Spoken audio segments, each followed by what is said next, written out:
শেখ হাসিনার ভারত সফরে গুরুত্ব পেতে পারে এনআরসি ইস্যু। অবৈধ অভিবাসীদের জন্য বন্দি শিবির নির্মাণ করছে ভারত। এবং সৌদি আরবে 2 তেল ক্ষেত্রে ড্রোন হামলা, ব্যাপক অগ্নিকাণ্ড।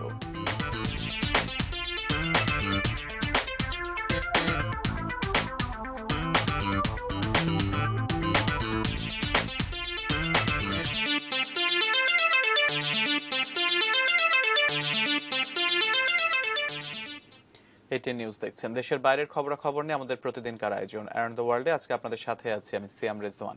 এতক্ষণ শিরোনামগুলো শুনছিলেন, এবারে বিস্তারিত। আগামী 3 থেকে 6 অক্টোবর ভারত সফর করবেন প্রধানমন্ত্রী শেখ হাসিনা। এই সফরে ভারতীয় প্রধানমন্ত্রী নরেন্দ্র মোদীর সঙ্গে দ্বিপাক্ষিক বৈঠক করবেন তিনি। ভারতের সংবাদ মাধ্যম হিন্দুস্তান টাইমস জানিয়েছে, এনআরসি থেকে বাদ পড়াদের নিয়ে ঢাকার উদ্বেগ এই সফরের গুরুত্বপূর্ণ ইস্যু হয়ে উঠবে বলে আশা করা হচ্ছে। বিস্তারিত জানাচ্ছেন অর্পণ মৈত্র।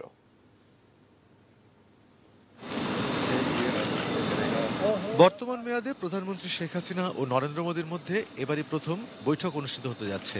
দুই নেতার অধীনে ভারত বাংলাদেশ সম্পর্ক আরো জোরালো হয়েছে।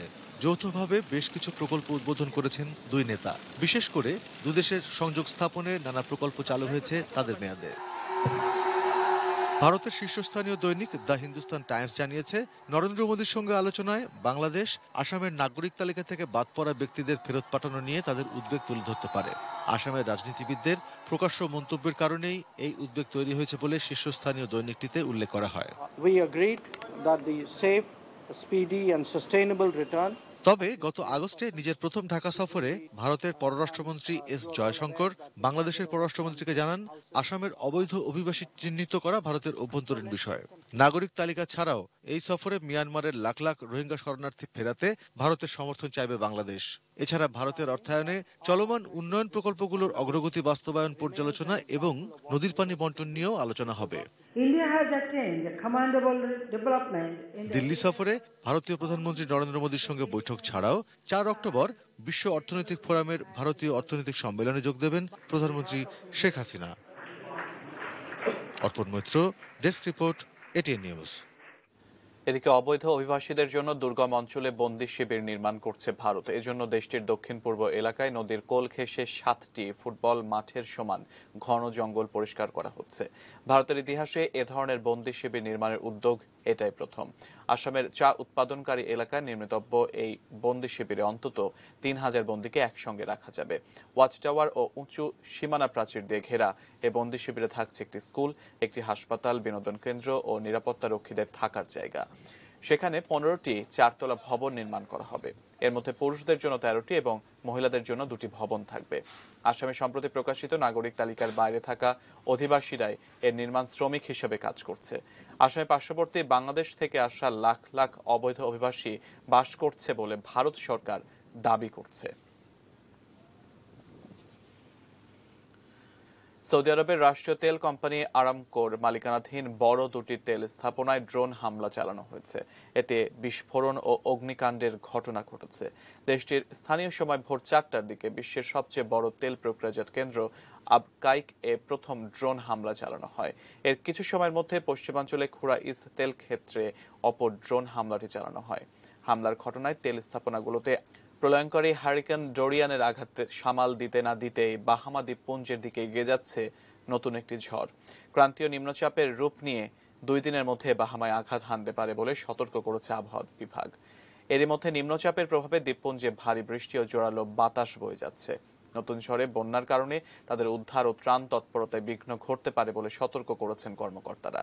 আগামী কয়েকদিনে দ্বীপপুঞ্জে 4 ইঞ্চিরও বেশি বৃষ্টি ও ঘন্টায় 45 কিলোমিটার বেগে বাতাস বইতে পারে।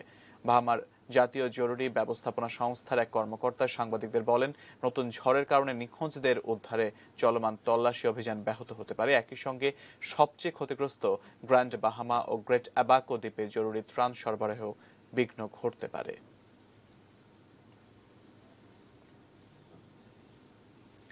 মার্কিন প্যাট্রিয়ট ক্ষেপণাস্ত্র কেনার বিষয়ে এ মাসে প্রেসিডেন্ট ডোনাল্ড ট্রাম্পের সঙ্গে আলোচনা করবেন তুরস্কের প্রেসিডেন্ট রিসেপ তাইপ এরদোয়ান। শুক্রবার রয়টার্সের সঙ্গে এক সাক্ষাৎকারে একথা জানান তিনি। মার্কিন নেতার সঙ্গে তাঁর ব্যক্তিগত সম্পর্ক কাজে লাগিয়ে রুশ আকাশ প্রতিরক্ষা ব্যবস্থা কেনার বিষয়টিও সুরাহা করতে সমর্থ হবেন বলে জানান এরদোয়ান।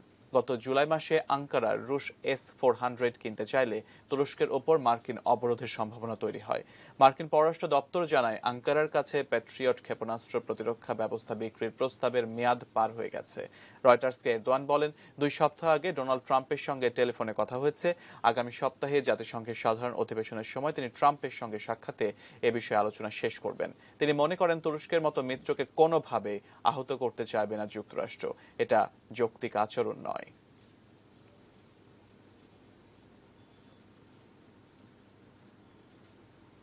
দর্শক, সময় হলো বিরতি নেবার। ফিরে শোনানো খবরের সাথে আরো যা থাকছে।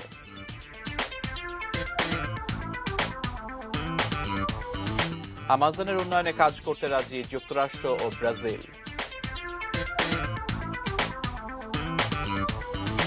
স্পেনে বন্যায় নিহত 5 জন, গৃহহীন 3,500 মানুষ।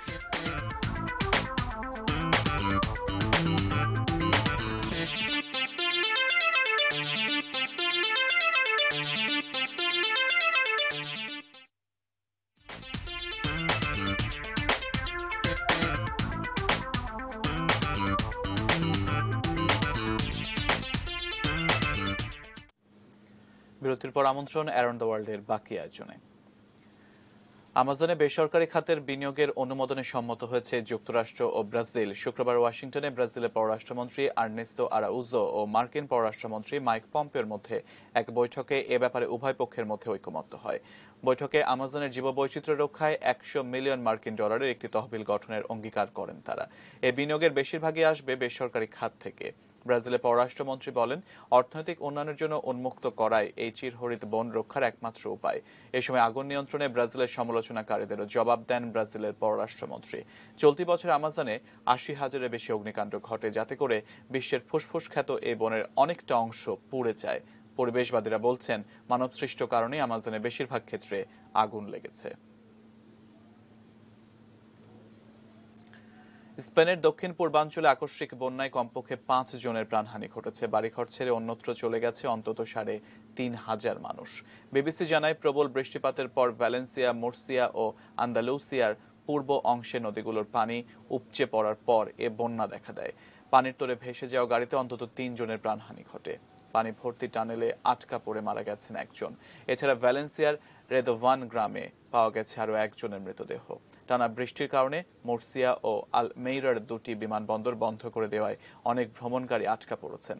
দেশটির দক্ষিণ পূর্বাঞ্চলের অনেক রেলপথ ও অসংখ্য স্কুল বন্ধ করে দেওয়ায় কেবল ভ্যালেন্সিয়াতে প্রায় 6,89,000 শিক্ষার্থী দুর্ভোগে পড়েছে। আটকে পড়াদের উদ্ধারে এরই মধ্যে পুলিশ, দমকল ও কয়েক হাজার সেনা সদস্য মোতায়েন করা হয়েছে।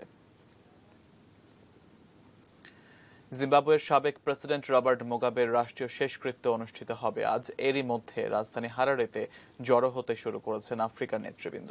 হারারের জাতীয় স্টেডিয়ামে মুগাবের মরদেহটি রাখা হয়েছে। পরিবারের সদস্য সহ দলীয় নেতাকর্মী ও ভক্ত অনুরাগীরা সেখানে উপস্থিত হয়েছেন। শেষকৃত্য অনুষ্ঠানে ভাষণ দেবেন বর্তমান প্রেসিডেন্ট এমারসন ম্নাঙ্গাগোয়া। অনুষ্ঠানে যোগ দিতে জিম্বাবুয়ে পৌঁছেছেন দক্ষিণ আফ্রিকার প্রেসিডেন্ট সাইরিল রামাফোসা। রোববার রাজধানী হারারেতে অপর এক শেষকৃত্যে যোগ দেওয়ার সুযোগ পাবেন সাধারণ মানুষ। এরপর তাকে নিজ গ্রাম কুতামায় নিয়ে যাওয়া হবে। সেখানে বিভিন্ন গোত্র প্রধান ও পরিবারের সদস্যরা তাঁকে শেষ শ্রদ্ধা জানাবেন। পরিবারের মুখপাত্র লিউ মুগাবে জানান, সাবেক প্রেসিডেন্টকে সমাহিত করার দিন এখনো চূড়ান্ত হয়নি। তিনি জানান, রাষ্ট্রীয় স্মৃতিস্তম্ভে তার জন্য বিশেষ কবর নির্মিত হবে, তবে এজন্য সময় প্রয়োজন বলে মন্তব্য করেন তিনি।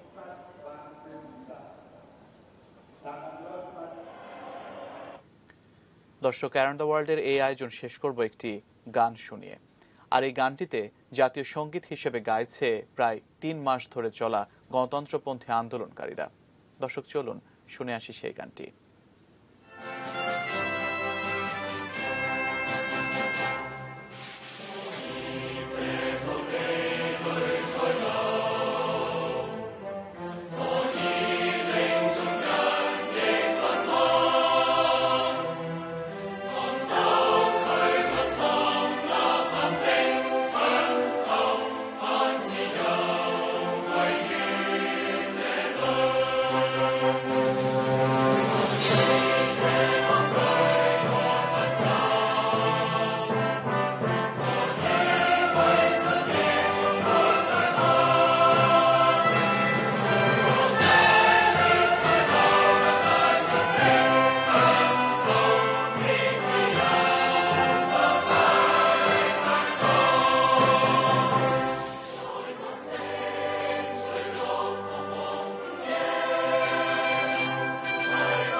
শেষ করার আগে এক নজরে দেখে নেব আজকের around the world.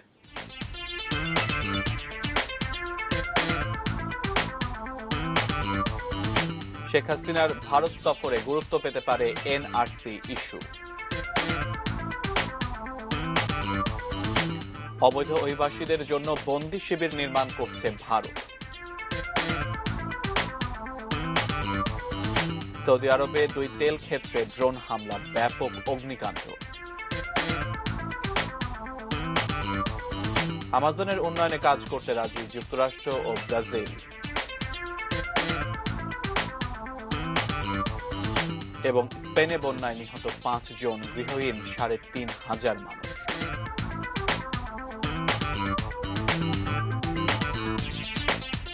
Around the world আজকের মতো ছিল এ পর্যন্তই। কাল আবারও দেখা হবে ঠিক একই সময়। সে পর্যন্ত সঙ্গে থাকুন আর দেখতে থাকুন এটিএন নিউজ। আর এটিএন নিউজের ব্রেকিং নিউজ আপনার মোবাইলে পেতে টাইপ করুন START স্টার্ট স্পেস AN লিখে তা পাঠিয়ে দিন 5959 এই নম্বরে।